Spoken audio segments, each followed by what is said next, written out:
If you spend years fighting chronic pain, trying every supplement, every therapy, every mindset hack, and you still feel exhausted, you still hurting, experience chronic pain or other symptoms, I want to talk to you today about something that may feel completely counterintuitive. What if the fight itself is part of what's keeping you stuck? I'm Agnes, and I'm pain reprocessing therapy coach. And I spent years trying to battle my own way out of chronic pain and fatigue after spinal fusion surgery.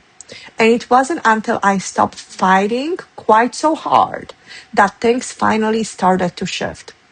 Today, I want to talk about radical acceptance, what it actually is, what it definitely isn't, and how it can become one of the most powerful tools in your healing journey because it became mine as well. So let's start with what radical acceptance is not. So when most of us hear the phrase radical acceptance, something in us recoils. We think, accept this, accept the pain, the fatigue, the limitations, accept that this is just my life now. No, thank you. I don't want to accept this. And honestly, I get it. That reaction makes complete sense. Like I've been there too, because, it's not what it means, but it sounds like it might be. The other version I hear a lot is around indifference. Be indifferent to your symptoms. Don't let them affect you.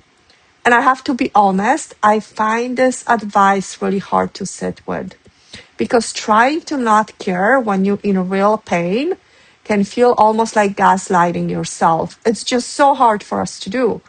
And if you can achieve that indifference, then you're left with feeling like you failed at yet another thing.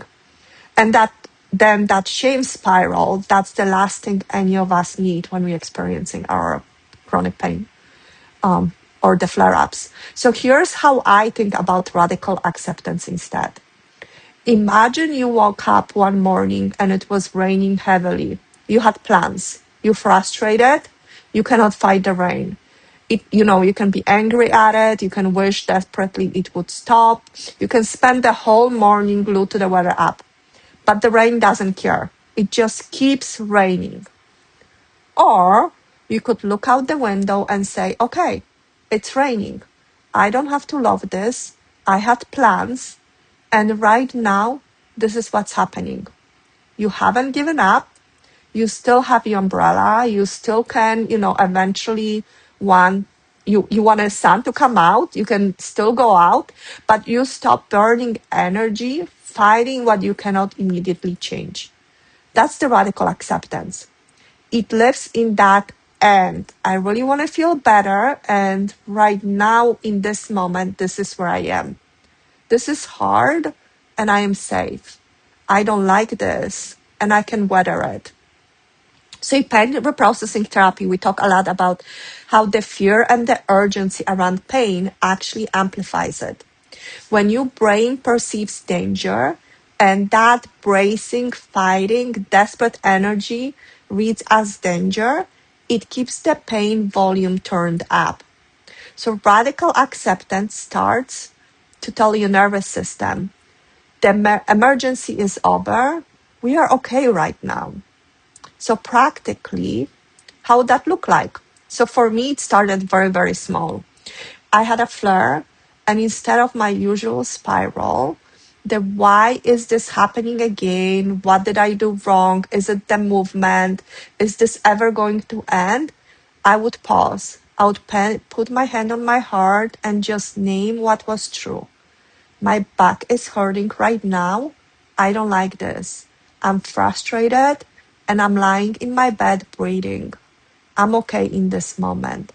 So not trying to bypass the pain, not pretending it's not there, just refusing to add the second layer of suffering, that fuel on top of it.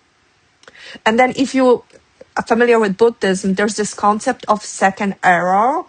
So the first arrow is the pain itself. You can think about it that way.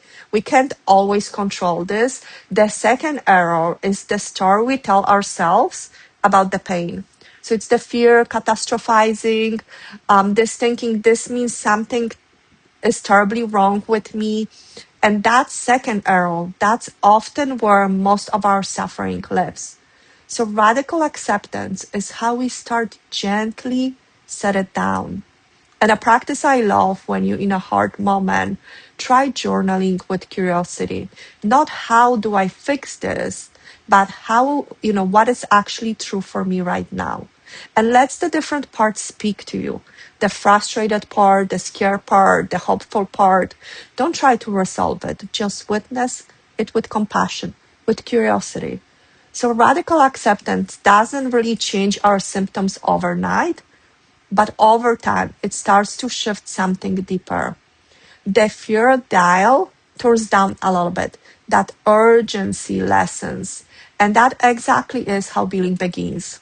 So if this resonated, I'd love you to subscribe and check out my other videos on chronic pain healing. And if you want to dig deeper, I work with Women 101 and in my group program Back on Track. Um, I'll try to put in the links in the description. I'm always open if you need just quick one-on-one to tune in and see if you're on the right track. Book your free consultations. I'm here to help you. I know you can heal. I have done it numerous times. You're not broken. This process takes time, but I know you can do it.